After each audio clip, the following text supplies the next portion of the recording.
For more on the investigation, let's bring in Michael O'Hanlon. Michael is a senior fellow at the Brookings Institution and co-director of 21st Century Security and Intelligence. Michael, investigators say Manchester bomber was part of a much larger terror network, and they fear another attack is imminent. What are they doing to prevent one? Well, excellent questions. From what we can tell, of course, they are actually detaining a lot of people.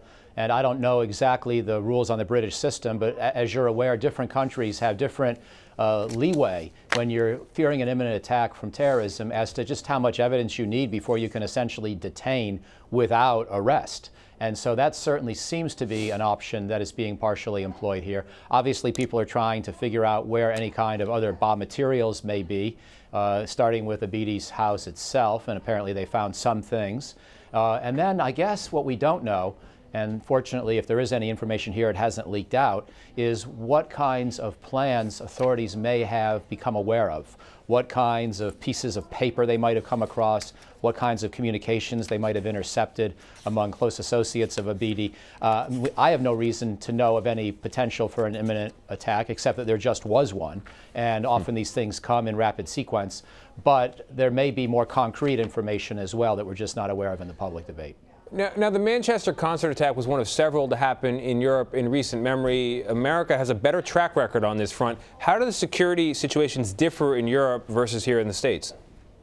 Well, the first thing I'm going to say, I don't disagree with your premise, but I am going to caveat it, because I've heard various people over the years say, well, you know, French-speaking countries are more vulnerable because they have a tradition that rejects piety in public, or, you know, Germany is less vulnerable because it somehow has a more welcoming attitude towards foreigners. And the minute we try to say something like that, based on 5 or 6 or 10 data points, we're usually proven wrong with the next attack. As you know, there have now been a bunch of attacks in Germany and England, and the more recent attacks have not been in France. And therefore, I'm a little bit hesitant for a country like ours that's had the San Bernardino attack, the Orlando attack.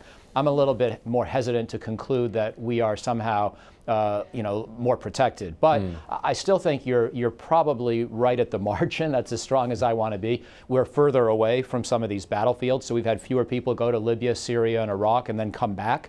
We're probably, you know, blessed by our geography in that regard. We may have a little better homeland security as well.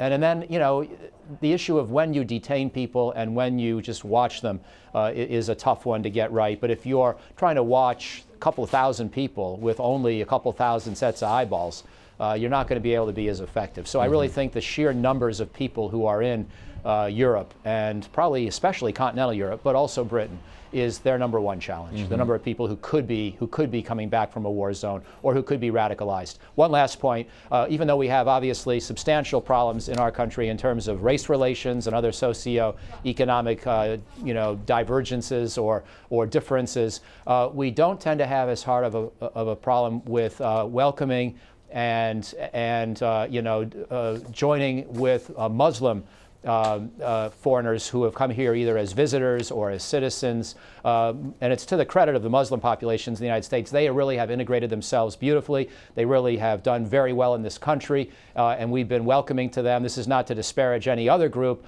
but Muslim Americans have particularly done well, certainly compared with many European Muslim populations, at finding ways to become part of communities. And you know, that's a delicate thing to talk about, but I think it's still true on balance in this country. One of the other side stories that came out of the Manchester attack was the security of information. There was a leak from the UK to the US. Pictures were released, a name was released. How precarious is the relationship currently between the intelligence forces and security forces in the UK and their counterparts here in the US? I think it's pretty tense right now. You know, I was inclined to downplay it when I first heard that Americans had been behind the release of the name of Abedi early on, when we knew that he was the suicide killer. But, you know, I just wondered, well, maybe it's just a small timing disparity or no big deal.